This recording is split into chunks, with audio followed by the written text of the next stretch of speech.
Welcome everyone to our Camp Ross Goshen Scout Reservation orientation webinar, otherwise known as Summer Camp for Rising Webelos and Arrow of Light Scouts. My name is Elizabeth Warren. I'm the director of the Goshen Scout Reservation, and I have two guests on here today that I'd like to introduce you to. We have Matt Keck, our director of support services. Matt, can you tell us a little bit about yourself? Absolutely, Elizabeth. And I'm just so excited to see the number of participants continue to rise here as we hit the 7 o'clock hour.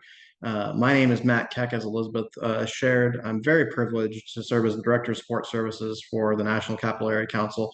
In that capacity, I work with all of our programs, our properties, and many other functions of our council, and just very excited to get to spend the next about hour with all of you, some of our most important leaders in Scouting America, some of our den leaders, our PAC committee chairs, our Cub Masters. I just want to say that I'm grateful to you for what you do for Scouting. Appreciate you investing the time tonight to learn more about the Camp Ross experience with us. I'm a product of the program. I went through Cub Scouting with both my brothers right here in the National Capital Area Council.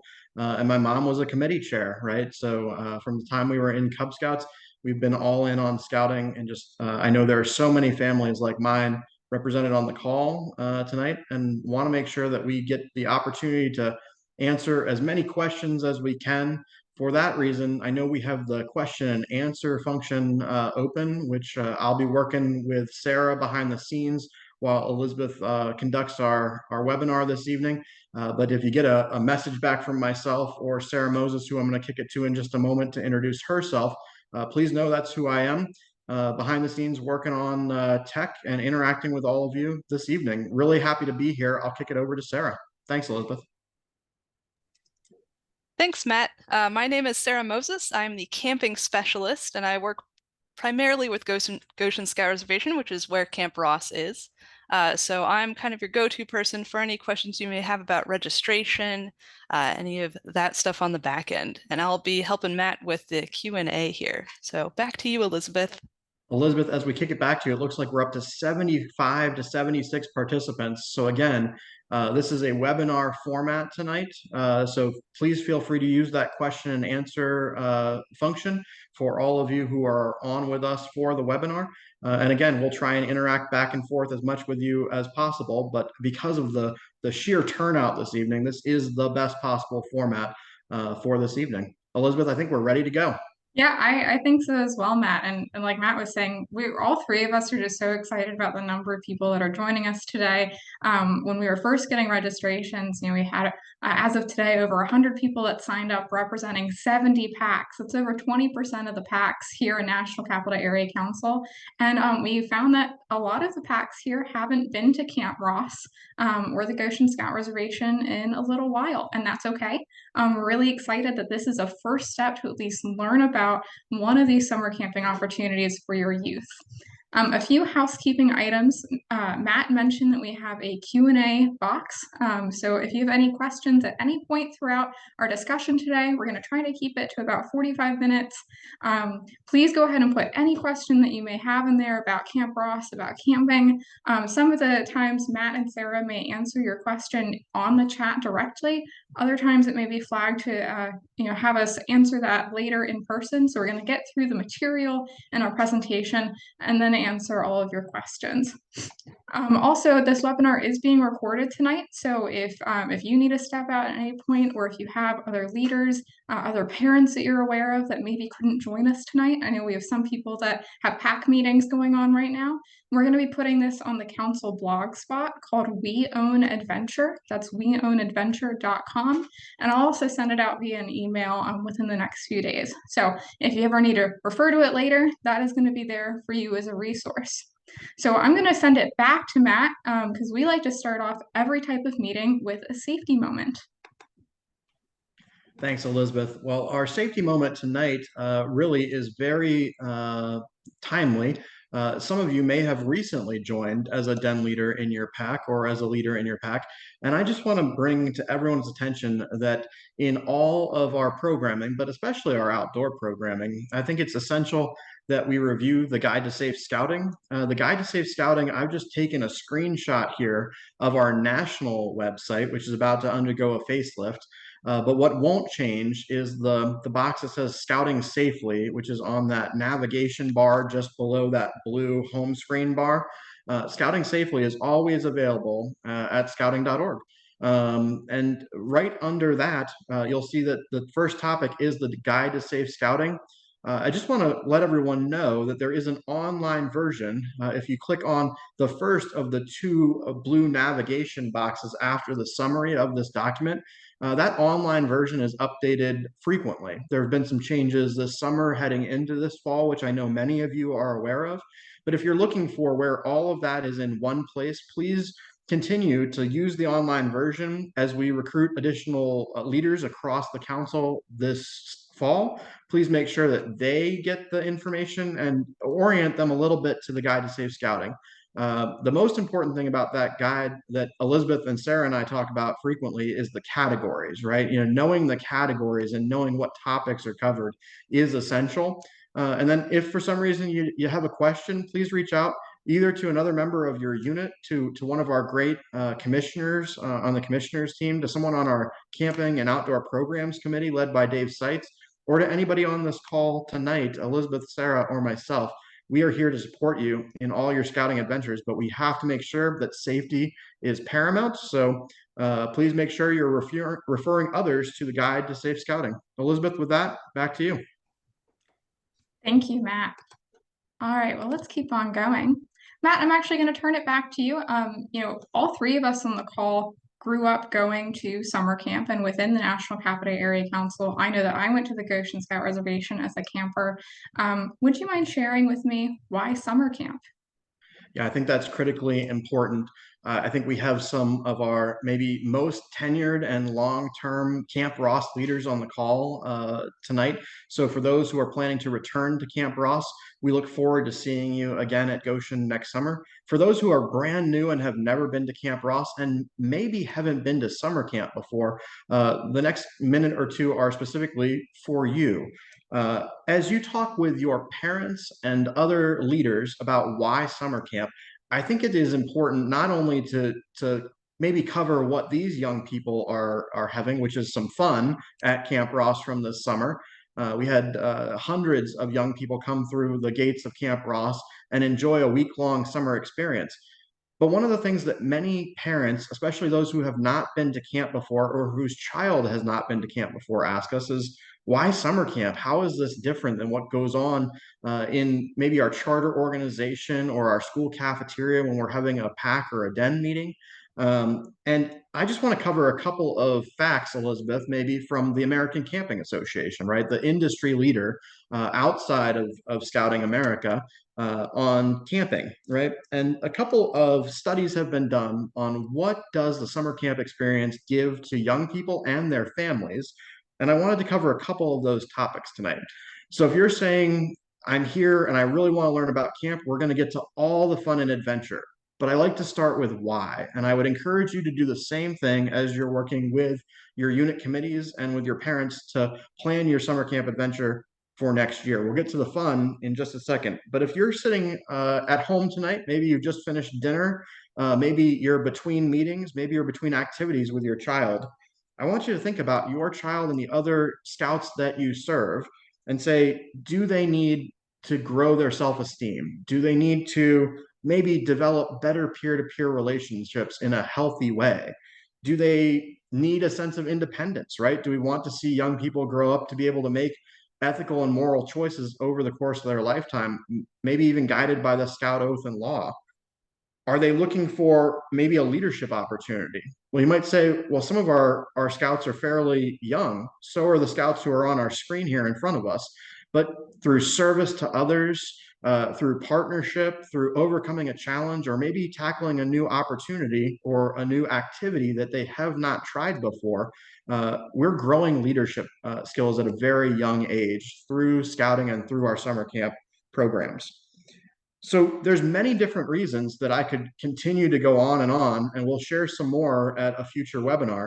But please remember why we are doing this. We are doing this because young people today need the values that we share, maybe more than ever. They need to be able to build healthy relationships. And camp is one of those places that I know we have the ability as a team, both volunteers and some of our great professional and seasonal staffs alike. We have the ability to truly impact young people's lives and really build memories, right? We get to build memories that you as a parent and your children will take with you for the rest of your life. My mom had her birthday yesterday, to share a personal anecdote. And one of the things that my dad brought up during dinner was an experience from camp that he and I had as young people. And I'm not quite as young as I used to be, or as young as those scouts on screen. But my dad still today would say that camp is one of the best investments he ever made with or for us.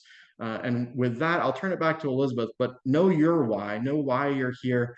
And if you are brand new to the summer camp experience, you're welcome, right? You are welcome at Goshen Scout Reservation. You are welcome at Camp Ross.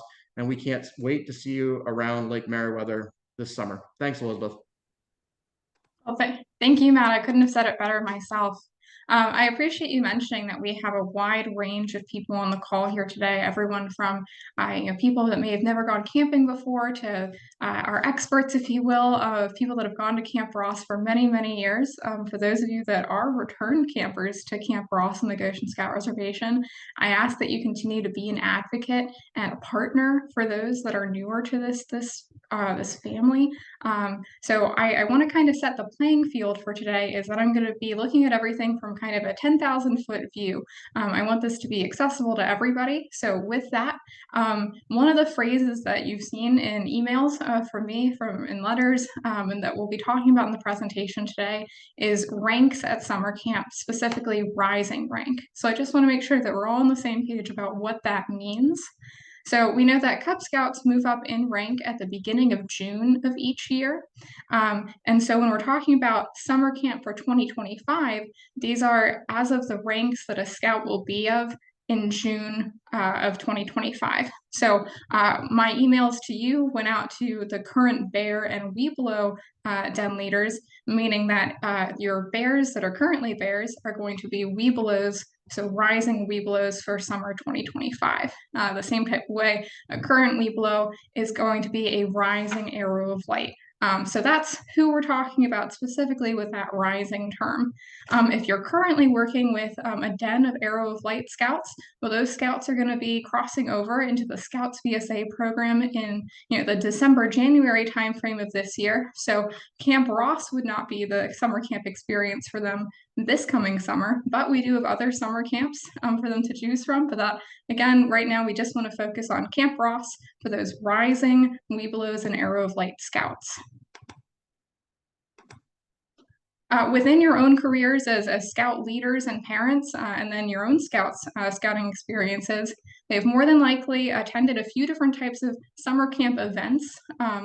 So as scouts progress in their scouting journey, they really do get to experience such a wide variety of events and programs. And one of them, we hope, is summer camp. And I want to briefly go over some of the differences in the types of summer camps that your Cub Scouts are going to be experiencing, and then where Camp Ross falls within that. So day camp is often organized by volunteers at a district level. It's that introductory experience to the world of outdoor adventure, of what summer camp can be, but primarily it's a 1 to 5 day event, but you go to the camp during the day and then you come back home in the evening. Whereas resident camp, which is what we're going to be talking about today, is a long-term camp. Long-term camps tend to range from 3 to 5 days, and they include a multi-night overnight component. And that's where Camp Ross fits in as a long-term camp. From when a scout attends day camp to when they attend a resident camp, we like to see a progression. It's a progression in the type of program that they're experiencing, and we see a progression in the confidence that they have, in their comfort in the outdoors, in their scouting skills, and we really do watch them transform into these young, independent youth who are responsible members not only of their community, but they learn how to work as a team, and they learn to face and overcome challenges. And that's really what is curated within that resident camp setting. So speaking of a resident camp, let's talk a little bit about Camp Ross. So Camp Ross is a resident camp. It is a week-long camping experience, 6 days and 5 nights, that is located in the Goshen Scout Reservation. The Goshen Scout Reservation is one of National Capital Area Council's camp properties, and it's about 3 hours south of the nation's capital in a town called Goshen, Virginia. Goshen Scout Reservation itself is home to 5 different resident camps, one of which, Camp Ross, is specifically for those rising Webelos and rising Arrow of Light Scouts. So who should attend? Well, we've said scouts who are entering the 4th or 5th grade in the fall, so those rising Webelos and Arrow of Light Scouts, as well as your pack leadership and parents and guardians of the scouts attending the camp are more than welcome to attend Camp Ross. Camp Ross prepares Webelos and Arrow of Light Scouts for the next step in their scouting journey, and that would be the Scouts BSA program. One of my favorite things to look at when I'm standing at Camp Ross is there's a big sign above one of our buildings, and it says, to give Scouts a great week and an introduction to scouting. And that's really what it's all about, especially with the implementation of the new Cub Scout program this past June. A big part of the goal of the Webelos and Arrow of Light program is to prepare them for what they're going to be experiencing in the Scouts BSA program. So through things like fun, adventure, exploration, as well as advancement opportunities, we know that Camp Ross provides this platform for social skill development, like leadership and communication, getting to be a part of a group. We talked about that community bonding, as well as curates experiences to build character and creates this unique community environment. There's not many opportunities where so many different packs from all over the country get to come together in a space to join together in the spirit of scouting, and to live and abide by the Scout Oath and Scout Law. So that is what Camp Ross has the honor and privilege of getting to do for our Scouts. And Elizabeth, I think for those leaders who haven't yet had maybe an experience outside of their own pack, this is something that, as I do midweek leaders meetings at Camp Ross, people comment on frequently, just how great it is to share a campsite or camp next to another pack from a different area of our council, where they literally develop friendships in the course of that week, just leader to leader, sharing some best practices, growing together as leaders, growing together as parents.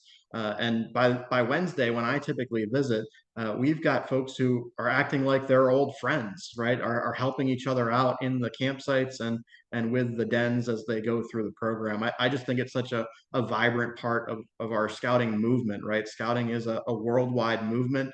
We are very blessed to have that movement, and I think it's a great opportunity for those who may have only interacted with their pack to really extend a welcoming hand and say, welcome to Camp Ross when we're there together next summer. Absolutely. That reminds me of one leader that we spoke with, and she said, I didn't realize how important it was going to be to meet other adults in this movement, because sometimes it can be overwhelming, but you're not alone, and this is a wonderful place to make those connections and meet those people. And we do have a few packs that they now attend camp together. You know, they've become friends, they go camping within scouting, outside of scouting. So it's truly, when we talk about creating a unique community environment, that's what that is. So Camp Ross has, we talk about summer camp and you think about, all right, where's the fun and the adventure? Well, here's some stuff about the fun and the adventure. Camp Ross has a variety of program areas and activities that are curated for your pack. At aquatics, you know, we build confidence both through fun as well as some instruction opportunity, learning how to swim and boating. At your range and target activities areas such as BBs and archery here on the screen, Scouts are talking about precision, practice, and responsibility. At nature, we explore beautiful areas that the Goshen Scout Reservation has to offer. You know, Goshen Scout Reservation is almost 3,000 acres of this beautiful wilderness with a 450-acre lake. And we talk to Scouts about becoming environmental stewards, learning to protect and appreciate our natural world. Handicraft, we like to be creative and think outside the box while doing activities such as tie-dyeing, leatherworking, and even navigating an escape room, which I'm going to have to try that this summer and test out my creative thinking and thinking outside the box. And at Scout Skills, we teach foundational Scout skills that set them up for success in the Scouts BSA program, such as fire building, knot tying, and working together as a team within our initiative game building. So as we mentioned, creating that next step, that stepping stone platform into the Scouts BSA program by attending Camp Ross and participating in these activities, your Scouts are going to have a leg up in getting into that next program. All right, so this screen might be a little bit overwhelming, but I just wanted to break it down a little bit. On this screen is an example of what a weekly schedule looks like at Camp Ross. You can see that day to day, there tend to be 6 different program blocks, and so that's a different activity each hour. But I mentioned that Camp Ross is a curated experience for your pack. And that means that there are established programs and there are staff that are there to support your pack's needs and your goals. So our first 2 days, our first 2 full days at Camp Ross, you arrive on a Sunday, and Monday is your first day of program. Monday and Tuesday are meant to introduce you to that program area and to develop those foundational skills. So like if you go to archery, the first day is probably spent on learning about range commands and safety on the range, whereas by the end of the week, they know the drill and they know how to safely handle those, and that is continually tested. But we want to make sure that base ground is there for each of the program areas. Those are your first 2 days.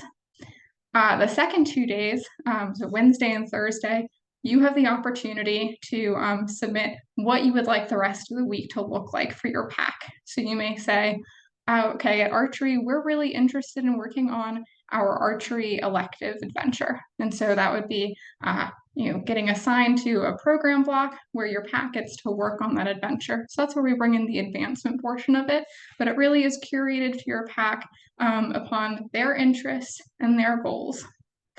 And your final day is a mixture of those program blocks as well as open program time. So Scouts get to spend as much time or as little time at a program area that they want to. But we really focus on that curated experience so that it's different every year that you go, and you get to really hone in on what your Scouts are interested in doing. All right, let's talk a little bit about accommodations and facilities. So we've talked about some program, but what does the rest of Camp Ross look like? Your campsite is your home for the week. It becomes the heart of the camp. It's where you wake up in the morning and you go to bed at night and everything else in between. Within your campsite, we have a few amenities that we've provided. Each campsite comes equipped with canvas tents. Here's a photo of what a traditional canvas tent looks like, and that's up on a wooden platform raised above the ground. Each tent also comes provided with 2 cots, so it sleeps 2 people per tent. There are picnic tables in your campsite because we talk about community coming together, hanging out around a picnic table, a shade fly to protect you from the sun, a fire ring. There's a latrine with hand washing station at each campsite, as well as easy access to potable water. That means drinkable water within that campsite.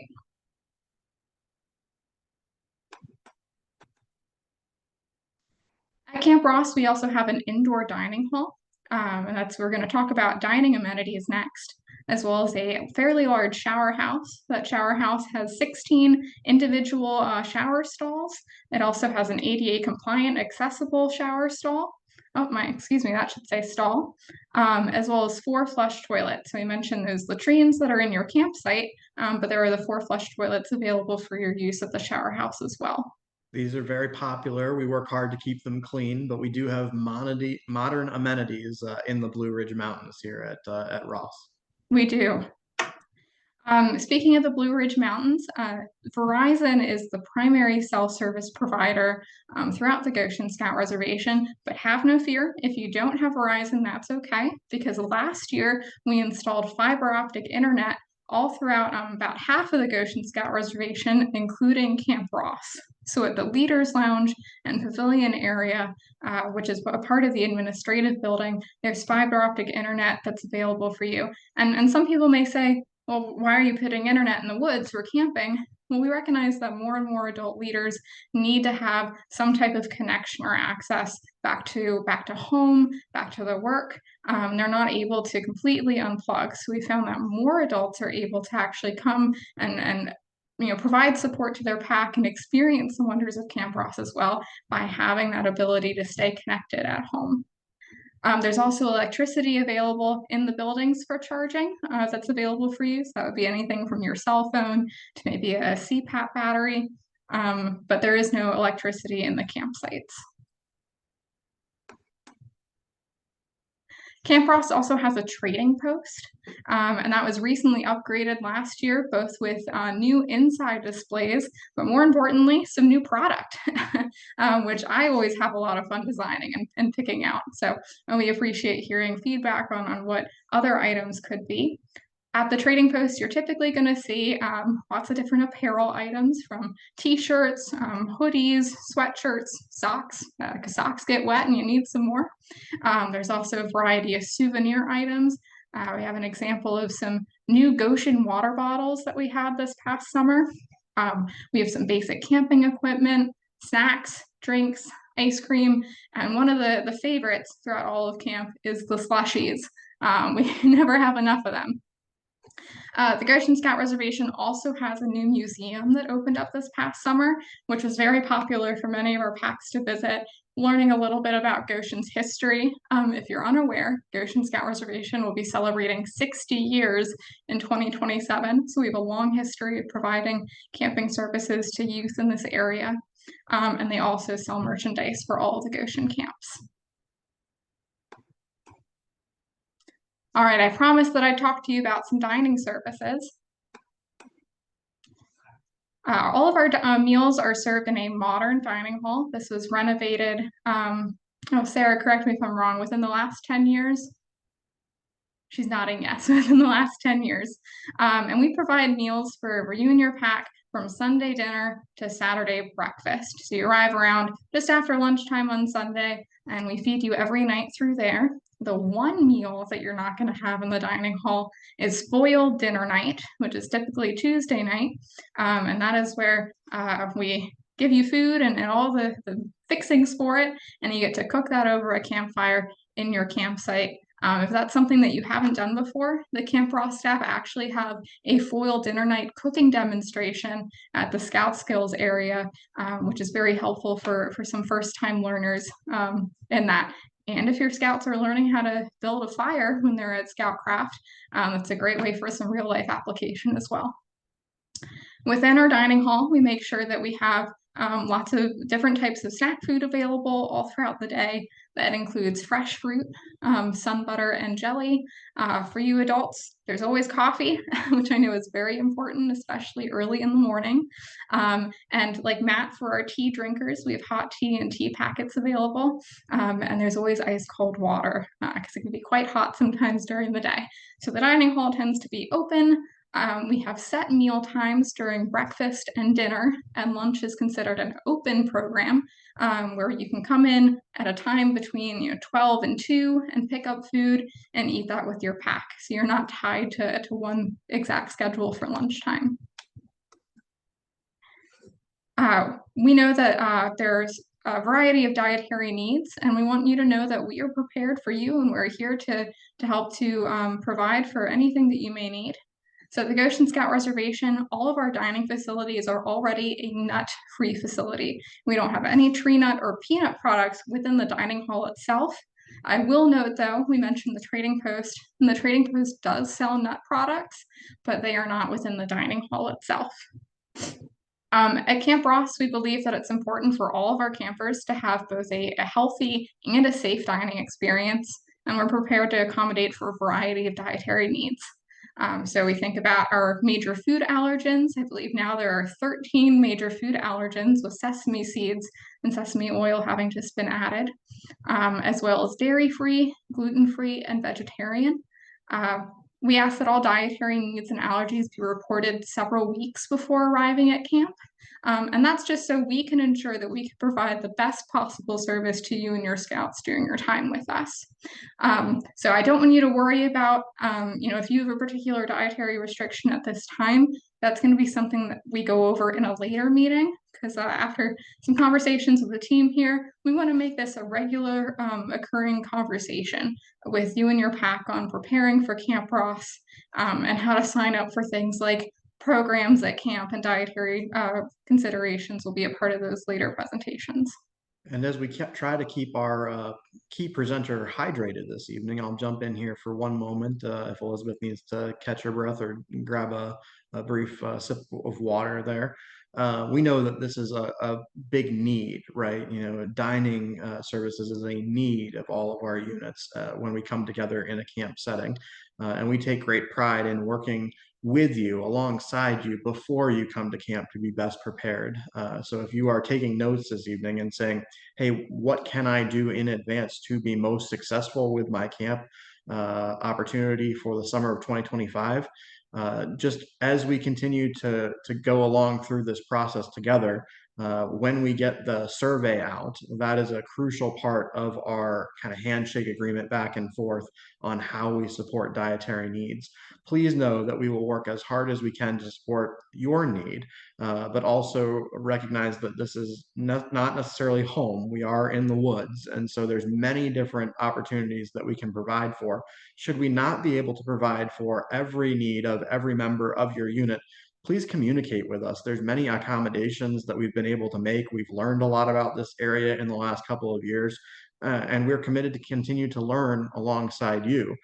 There's many things that we can do to support scouts, especially those who have very restrictive allergies in some cases, but camp is a place for them too. And so we're committed to working with you through dietary needs. Thank you, Matt. Okay, so I mentioned that we were going over kind of a 10,000-foot view of camp today, and we're going to get more specific as time draws closer, but right now we want to kind of give you the camp bug. Matt did a great job talking about why summer camp, and now we've talked a little bit about Camp Ross specifically. So you've decided that you want to go to camp. What are the things that you need to do? Well, first, let's talk about when is Camp Ross. Camp Ross itself operates for 6 weeks, and we're currently accepting registrations for our week 2 through our week 6 session. So that's week 2 is June 29th through July 5th. Remember, we mentioned that's a Sunday through Saturday experience, all the way through until the end of July to early August with our week 6. If you do find yourself in the position where maybe week 1 is really only the available option, we're going to share our contact information, and we'd be happy to have a conversation with you on how we can still get your pack to camp during that time. All of these dates, don't worry if I flip by too quickly, but this is available on our website as well, which we'll also share. So attendee requirements. I know that this one is also a lot of words, but many of this is pulled from the Guide for Safe Scouting, which Matt mentioned in our safety minute. So for each pack, we ask that there be 1 adult to every 4 youth ratio. So that's just ensuring that we have enough proper adult coverage. We have our camp staff, but we want to make sure that in the campsite, as you're going around your different program activities, your youth have the support that is necessary, and you as an adult also have additional support from your pack. So all packs must provide at least 2 registered adult leaders in the group.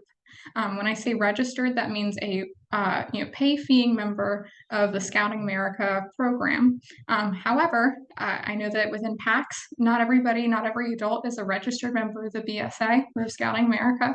And so parents and legal guardians are able to attend with their own child, and they're not required to be registered leaders. However, per the Guide to Safe Scouting, they have to be accompanied by a registered adult leader within the pack, and they're only responsible for their youth. So really your takeaway from that point should be 1 adult to every 4 youth, and at least 2 registered members, leaders from the pack. They're with your group, but parents and legal guardians of a youth can attend as well. They just don't count towards that ratio. And Elizabeth, if I may, just jumping in, because we've had 1 or 2 questions on this evening, so let's stick on this slide for just a second.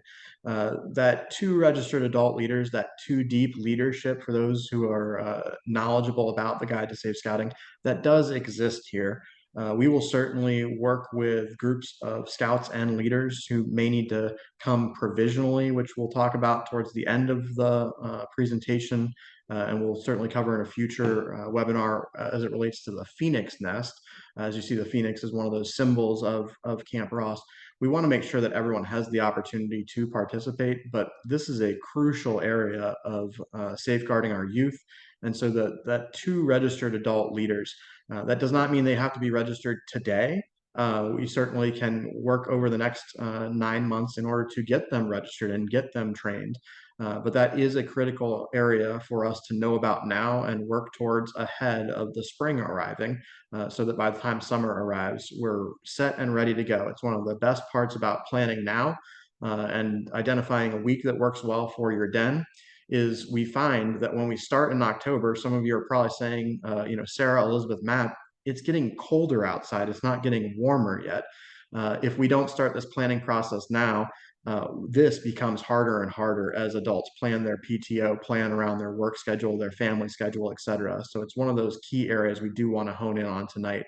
We're looking for at least 2 registered leaders, and then that ratio of 1 adult for every 4 does become a guideline for us. We really have found that if we are bringing fewer leaders than that, this experience as designed does not work. And the youth don't get everything out of it that they can. We have some packs, though, I'll highlight before handing it back to Elizabeth, who have a 1-to-1 ratio. Literally every parent comes with their scout, and we certainly welcome that opportunity. This is a great opportunity to build that relationship and to enjoy camp together. So as you are working with your committees, my guidance, having done this with a number of PAC committees over many years, is don't coach to that minimum, right? Please encourage parents to attend with their youth, if at all possible. Thank you, Matt. A little bit more on attendance requirements. All attending youths or scouts, they are required to be registered members of the VSA. And if you have youth that are participating in your PAC activities that are not registered member, that's a great conversation to have with some of your PAC leadership. And we mentioned, all right, scheduling PTO for adults and how that can be a little bit difficult. Well, good news is that adults can actually split a week at camp. For the cost of 1 adult leader. So an example of that would be, let's say adult number 1 attends camp from Sunday to Wednesday, and then adult number 2 comes in, relieves adult number 1, and is there from Wednesday to the rest of the week, so Saturday. We'll go more into specifics of how that works at a later date, but just wanted that to be available to you as leaders who are going to go off and talk to parents about going to Camp Ross and being part of that 1-to-4 ratio, that is something that's available for them. We would love more and more people to come to Camp Ross. All right, so let's talk about a toolkit. Right now, my expectations at the end of this meeting is that you're able to have a general conversation with your PAC, with your den, about going to Camp Ross and that it's going to be on your PAC calendar. But we need to give you a little bit more information to help familiarize and educate yourself on that process before you go off and do that. So we have created a Camp Ross toolkit. Within this toolkit, there's going to be a Camp Ross promotional trifold that has some of the information that we talked about today, the why of Cub Scout Camp, the what is Camp Ross, what are the different activities that you can do, what are the dates, and I'd encourage that when you have those pamphlets, and I made sure they look good in black and white. If you can't print them out in color, they're also available digitally, that you circle the week that your PAC is going to attend. We're also going to have a Camp Ross promotional presentation. So think 5 or 6 slides on a PowerPoint that you can have in the background for some visuals for when you're talking to your den, to your PAC about attending Camp Ross. That's there. And it's even going to have a suggested script. But if you've been to Camp Ross before, you're welcome to ad-lib and add in your own personal experiences. That always helps it to be more relatable and be more exciting. We have 6 action steps for preparing your summer camp adventure, and we're going to follow that in the next slide. So that will be a flyer available to you specifically as the person that's helping to plan this adventure for your PAC. We have a camper packing list. It may feel a little bit early to look at a packing list, but for some of your parents, if maybe their youth haven't gone camping before, now's a good time to hand them a recommended list of packing items so they can start to procure those items. As well as a frequently asked questions box. So after we look at your Q&A session today, maybe we'll have a few more to add in before all these toolkit items go back out to you tomorrow. Okay, so I mentioned that we have 6 steps for preparing your summer adventure. And this is me as the reservation director looking at you as our den leadership and saying, these are the next 6 things that we would like you to do to help to set up and confirm that your pack will be going to Camp Ross in 2025. So the first one is pick a date. We really recommend that you meet with your assistant den leader. Let's say that you're the current bear den leader. Meet also with the Webelos Den leader and coordinate coming together. But if you can't, that's okay. You can have 2 separate groups going to Ross at 2 different times during the summer. And we recommend selecting a session. We talked about those weeks that Camp Ross is available. Selecting a session that works best for your schedule. Now, if you are not the person that's able to go to Camp Ross this year, that's okay. Please identify somebody. Maybe it's a parent who really loves camping. They don't ever have to have been camping before, but to be that point of contact for your pack for Camp Ross. Pick a date that works best for your schedule. Number 2 is to get on a committee meeting agenda. Now, I know that every pack works a little bit differently, but I really recommend to talk to your pack committee chair, and if needed, to get onto your next committee meeting agenda to talk about Camp Ross. Number 3, you're going to review your Camp Ross toolkit. We'd like for you to be familiar and comfortable with the material, with what you're going to be talking about with Camp Ross. So we recommend that you read and familiarize yourself with that Camp Ross toolkit before speaking to parents so that you can gain their support and their commitment. Number 4, add Camp Ross to your den and your pack calendar. So you've decided what week is going to work best for you. You've talked with the committee, or you've started that process, and now you want to add that onto your calendar so that your parents and the rest of your pack can be aware of when that's taking place. Number 5, present Camp Ross to your den to gain interest and commitment at your next den meeting. So that's when that promotional trifold and when that promotional presentation would come into play to help you as an aid and talking to your campers, your future campers, about going to Camp Ross. The next step would be to register your pack to attend for Camp Ross. So let's talk about registration. Reserve your spot now. So registration is now live for summer camp for the 2025 season. Registering for a spot at Camp Ross requires a one-time $200 deposit, and that is due upon registration. And here's some recommended information that we ask that you have before you register. Know what week you're attending, and have a rough estimate of how many youth and how many adults you think you would attend. So the way that could work is you have this Camp Ross promotional meeting with your pack, with your den, and just get a brief show of hands of people that could be interested. And then, okay, we have, let's say, 5 scouts and 3 adults that are interested in attending. That's what you would tell us. And then we would save that number of spots for you. So the way to register is you go to our website at gotogoshen.org, and there's a registration tab, and you go to the bottom and select Camp Ross, and that will start that registration process. Now, something that I've talked with Sarah about is creating appointment times, and we're going to send some information about this tomorrow, where we recognize for many of our packs, this may be your first time registering for something like a resident summer camp. It can be a little bit confusing, so we're going to offer some appointment times to meet with either Sarah or myself, and we're more than happy to walk through that registration process with you and get you started on that plan. Sarah, do you have anything else to add on for registration? Nope, I think you've covered it. We'll have some things in the Q&A, but good for now. Absolutely, great. Well, that's all I have in the formal part of my presentation. I know we've been going on for about 45 minutes, so I want to turn it over to our Q&A session. Sarah, what questions do we have today? All right, for our first question, let's go back to program a little bit. Do they get to do all of the things on the programs, or do they select subsets of the activities? How does that all work? Sure. So yes, they do get to do all of the things for the most part. I talked about Monday and Tuesday, or is that introduction to camps. You're going to get to go to all of the program areas during those Monday and Tuesday timeframes.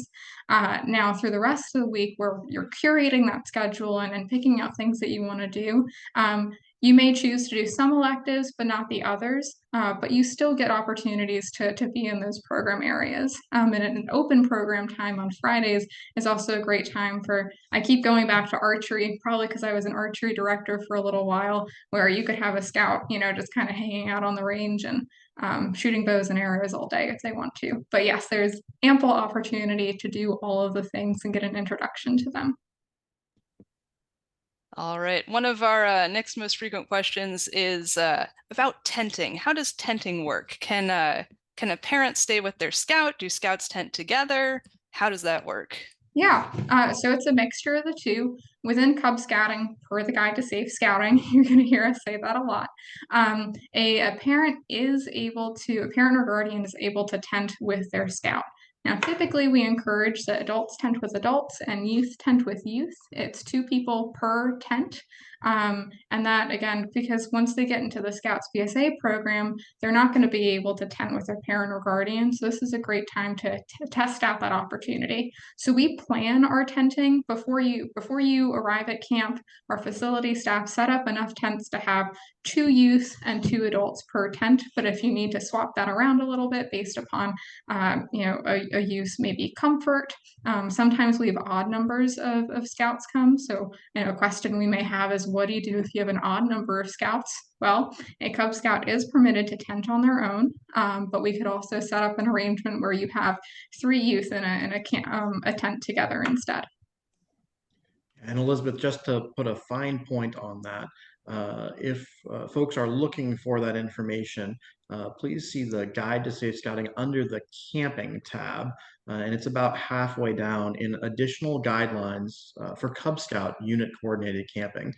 This is unit coordinated camping, even though you are at the Goshen Scout Reservation, and we understand that there are probably some very specific instances that folks online are asking about.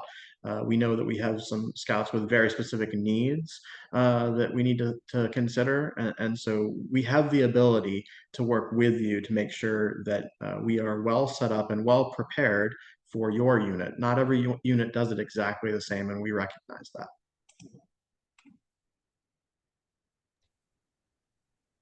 All right. On the topic of tenting, can people bring their own tents if they'd like to? Absolutely. Yeah. Each camping space has a large communal area, and you are more than welcome to bring your own tent. We know some people will be more comfortable in that setup. So that may be something in your registration. There's an area for our units that have been to Camp Ross before. You may have a favorite campsite and say, I want to stay in campsite number, insert campsite number. That's also a place where you say, we've got 2 adults that are bringing their own tents, and that can help us with tenting accommodations on our end for facilities. All right, and then we've got some various registration questions. So one of them is week 1 closed for registration because it's already full, which I can answer. Yes, week 1 is already full, but if that is the only week that works for you, like Elizabeth said, please do contact us and we will see what we can do about getting you into that week so that we can make sure that you get to attend camp as well. If you have registered and you would like to change your registration dates after the fact, just shoot Elizabeth or I an email, let us know. We can move you in 2 weeks as long as there is space in that destination week. And Sarah, before you move on, so on our website, I mentioned that there's that registration page, and also on the Camp Ross page, there's a live feed of where weeks are kind of sitting, and we do a fairly good job at keeping that up to date. So when when we say a week is full, that is based upon people giving us estimates of the number of campers they think they'll be bringing next year. And those change as they get more accurate as time goes on. But we'll have a note in there saying this week is, at capacity, or this week is halfway full. So we encourage you to put in a reservation now, if you know that even, let's say, 2 adults and 4 youth are coming, and that way we can still move things around for you based upon availability. And on a similar note, if you have an estimated number of youth and adults, but people drop out, more people come, it's like that number is estimated for a reason. We're asking for an estimate so we know about when to close the week. We'll ask for more firm numbers as we get closer to the camping season. And Sarah, one of the things we want to work on is, as we have, we're still at 87 participants here, 50 minutes into the call, which is awesome. We want to make sure that we balance the needs of all of our packs. And so we are working on a per scout deposit timeline this year. Right, that deposit timeline is a level of commitment that will not happen until February of 2025. Right, so great to be planning now so that we can build that commitment over time so that parents can plan to attend. It is also important, as we are talking with our dens, to discuss that commitment and to let folks know that some of these weeks, like we're seeing with week 1, will fill up. That is certainly on a first come, first serve basis. And so as you build your commitment with the other parents, we definitely recognize that things happen. There are a limited number of reasons that we would say, hey, there is a refund available. We'll get more information out about that as we approach 2025. However, we should be planning to commit to going to summer camp so as not to maybe unintentionally exclude another scout or family from participating. We did have a question about when do sessions start to fill up. If you're looking at particular ones like the middle of July, so like week 3, if you're looking at towards the end of July, like week 5, those will probably fill up traditionally around February, but just to make sure you've got your spot in, I would recommend getting it in before the end of the year. And Sarah, since we were talking about registration, I realized I neglected to put something on here that I think is going to be very important for many of our families is what do we do if we have a scout or a family that's in financial need? So we do have a financial aid process. There's an application. I'll send this out as part of our frequently asked questions portion. There's also a page for it on the back of our promotional trifold that you'll get tomorrow. But we do have a scholarship program, which we call camperships in the camp world, that awards up to 50% of the cost of camp that's available for any of our NCAC youth. And while we're talking about that, we have a few questions about what is the cost per camp. I know we're still in the middle of budget season, but can either of you talk to that? I'll take that one, Sarah, if that's okay.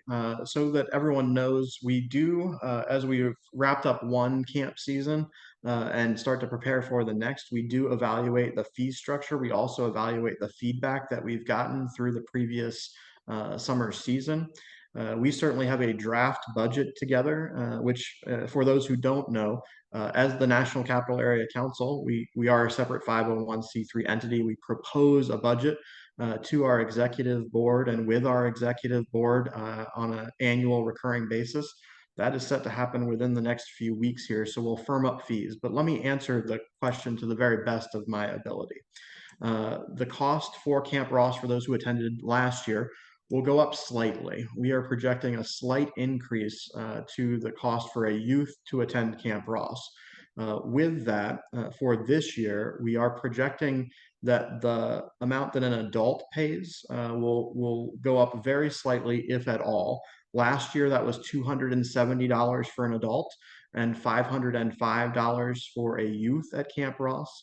We are projecting that the cost for a youth to attend will go up by $20 to $25, and the cost for adults will stay the same.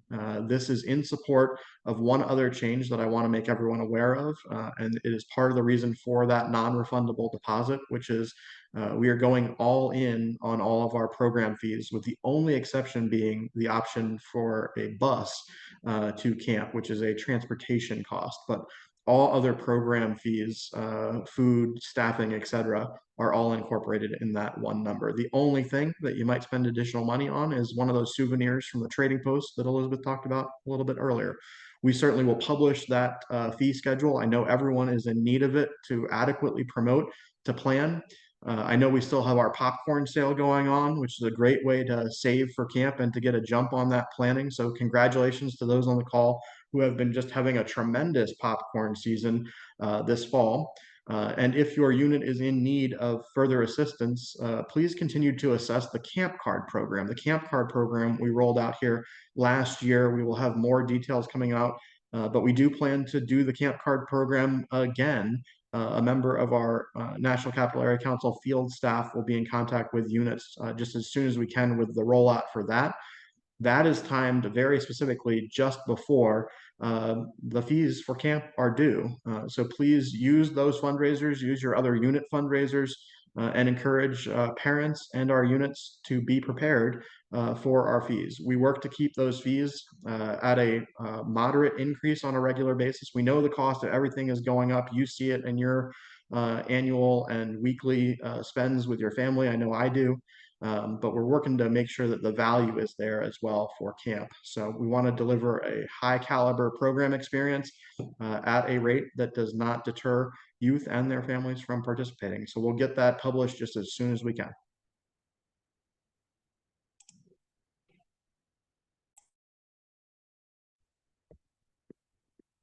Matt, can you elaborate slightly more on the camp card program? Absolutely, and we'll get some more of that out soon. I was talking to Stuart Goins, our director of field service today. He is finishing up the details, but basically it is a discount card, right? And we had a number of units participate in the camp card program last year, but discount cards would be out in the Q1 time frame, probably mid to late Q1. With a limited sales time frame for those units who are looking for a spring fundraiser, right? We have popcorn in the fall. That funds a lot of scouting adventures for a lot of units, but many do need an additional fundraising opportunity in the spring. So typically that will run from February through April or mid-April, just ahead of the deadline to pay for camp. The discount card is sold at whatever the face value of the card is assessed to be. And usually there's a couple of really great deals on that card that make it very accessible for friends, family, neighbors to purchase to support your scout attending camp.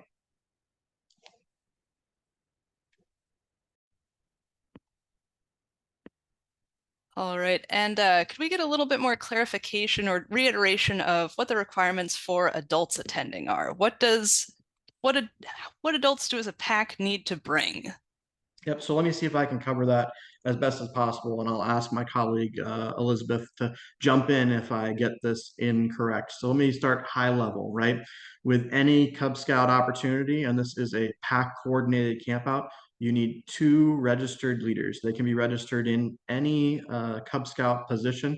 It could be the den leader and the assistant den leader, for example, if there's a den of, say, rising Webelos attending, right? The den leaders for the den that are already registered in Scouting America could attend with their den. Any additional adults that would like to attend past that are able to attend because they are the parent of a Cub Scout. For those Cub Scout parents on the call tonight who maybe don't have an older sibling in Scouts BSA, that is different once we enter the middle and high school level for our programs, in which case any adult who is participating in an overnight camp out would need to be registered with Scouting America. But at Cub Scouts, that is not required. We have to have those 2 leaders for the 2 deep leadership. They can be registered in any Cub Scout position code, and any additional adults to that certainly can just be the parent or guardian of the youth they are attending with.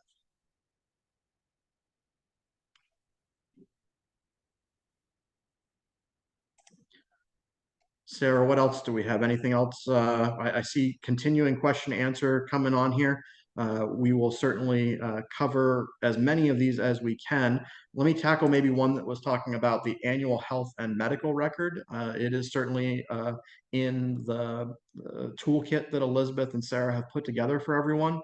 For those who might not be familiar with that, for those who are attending a long-term resident camp, of which Camp Ross is a long-term resident camp, all three parts of that form, parts A, B, and C, are required, with part C being what many refer to as a physical. It's an evaluation by your health provider that says you are indeed cleared to participate in the activities at camp. I saw another question in here about fitness guidelines for adults attending Ross. I would say that that continues to be something we all need to take into our minds, right?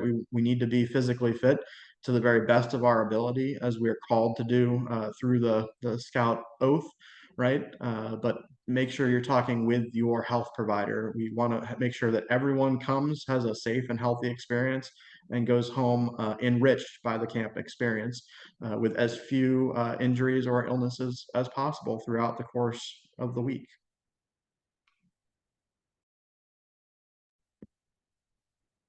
On a related note, are there any fitness guidelines, or did you just cover that one? Yeah, I think we got that. I would say certainly that one of the top areas where we see people maybe visit with our EMT on site or our medical officer is dehydration, right? That is a top concern. So we want to make sure that maybe people continue to remember to be hydrated, to drink water, to bring a water bottle and use that frequently. This time in the outdoor environment, many of us are very privileged to live in areas where air conditioning is a reality for us. And so if we are not acclimated to the summer temperatures, that can be one thing to consider. The other would just be general fitness around camp. There's a lot of activities that we engage in, some in the water, some on land. And just making sure that we've spent some time outside, that we have great footwear for our time walking around camp. It's certainly not super hilly in that part of Camp Ross, but we have opportunities to go to the swimming hole or to take a hike during the day. And so having that level of fitness and ability, as discussed with your physician or medical provider, is strongly encouraged.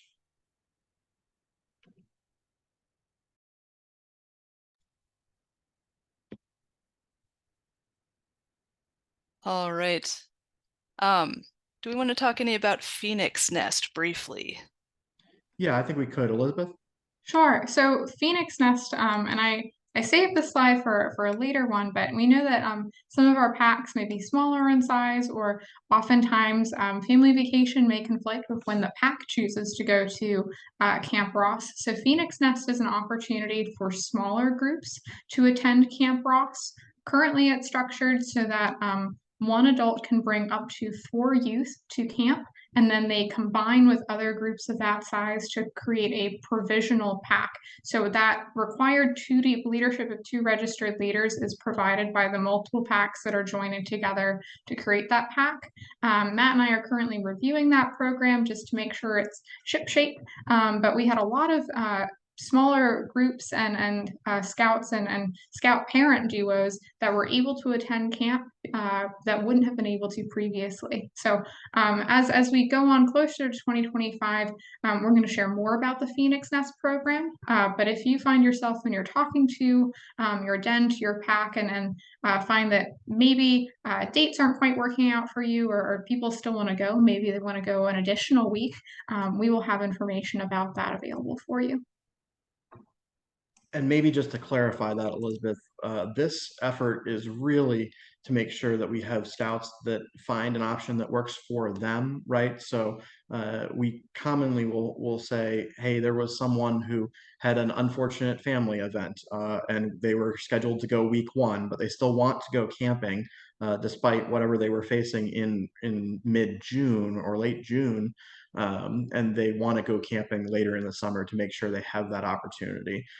We certainly are going to assess and make sure we've got great guidance and guidelines for that program before we roll it out further to all of our Cub Scouts. A couple of other questions along that line. We want to make sure that we have youth retention. And so we want to have this be a great opportunity for scouts. Please know that the requirements that we're talking about tonight, many of these have been studied over a long course of time by our national organization, right? And so this is a framework that we work in under our National Camp Accreditation Program and the Guide to Safe Scouting together to make sure we are creating a positive experience, especially if it's a first experience in the outdoors. But we have to think about all of these different age groups, right? The youth who are participating need one thing. I see a comment in question and answer about den chiefs participating. Elizabeth and I were just talking about this today. There have been some recent changes to our youth protection guidelines, and we want to assess those. We want our den chiefs to be a vibrant part of our program, but they also do need to say, who's my buddy, right? If they don't have a buddy who's a common age, common experience, and same gender, that becomes very challenging. So we need to look back through as we identify how den chiefs could participate in Camp Ross. We've done that successfully in the past. We endeavor to do that successfully into the future, but that is certainly a consideration we need to look at, and we'll get more guidance out to our dens on that. Thanks for that question, though. I saw a great question that's, asking about, opportunities for other scouting levels within Cub Scouts. Today, we've mostly been focusing on, those rising Webelos and Arrow of Light Scouts, our current bears and Webelos, but do want to highlight that there are other opportunities for those other levels we've been talked about today in Cub Scouting within that summer camp. So at the beginning of today's call, we talked about day camp versus resident camp. So many of the districts within National Capital Area Council host a day camp, and that's sponsored by volunteers and supported by the council. And that is where you go to camp during the day and you come back in the evening, and that's available to Cub Scouts of any level, and it's that introductory experience. I always really encourage for day camp to be participated with our incoming first and second graders, those rising your first and second graders is that introduction to Cub Camp. We also have Camp Snyder, which is located in Haymarket, Virginia.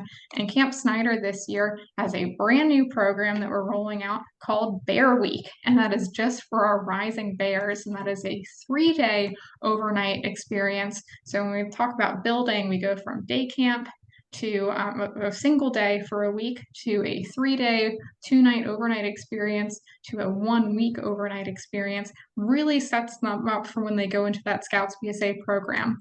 Summer camp is also a place where we get to do so many of the things that you can't do on the pack setting. When I like to say that when we're talking to a Cub Scout for the first time about joining camp or joining the scouting movement, we tell them about all the things they're going to do. They're going to go hiking, and they're going to go camping, and astronomy, and stargazing, and fishing. And some of those things, yes, you can do on a den and a pack level, but summer camp is where that really comes alive, and you're going to find that more and more of your scouts are interested in staying and returning year after year, and your Cub numbers are just going to grow because of the experiences that they have at summer camp.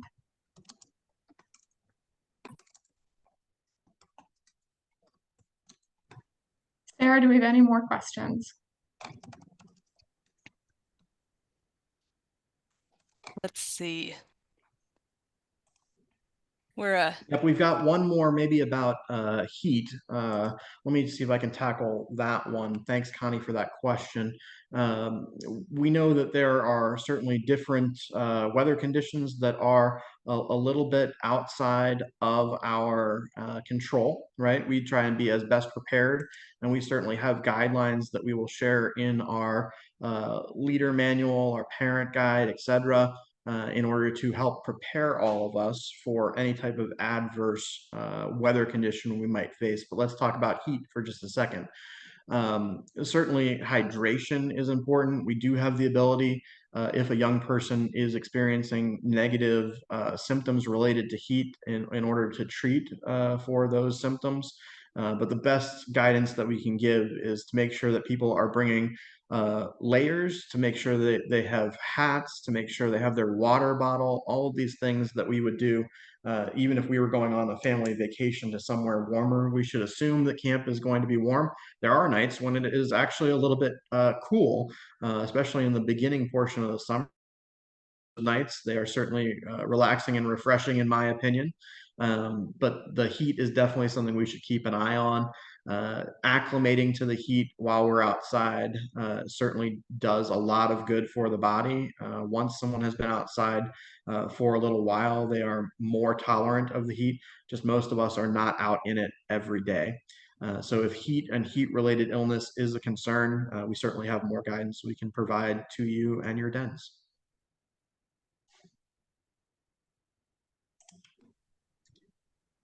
Okay, I think that's the final question that we have for today. Sarah, correct me if I'm wrong. I've got one more. The resources that you mentioned earlier, where are folks going to be able to find those? So I'm going to send it directly out to the emails of the people that were on the call and registered for this call today. We're also going to put it under our forms and documents page at the Goshen Scout Reservation and connect that to the Camp Ross webpage. So anybody that visits the Camp Ross page, whether they were here tonight or not, will be able to access all of those documents. So again, that includes, I just want to go back on my slides to review. In your toolkit, you'll get a promotional trifold, a promotional presentation, your 6-step action plan for preparing for your summer adventure, specifically for you as the registration contact, a sample camper packing list for Camp Ross, as well as frequently asked questions, and we'll update some of those tomorrow to incorporate some of the questions that you asked today. All right. Well, thank you all so much for a really wonderful webinar. I definitely had a great time. Again, this meeting was recorded, so we'll have that posted on We Own Adventure by the end of the week. Thank you all so much and have a safe rest of your night. We look forward to seeing you at camp. Thanks, everyone.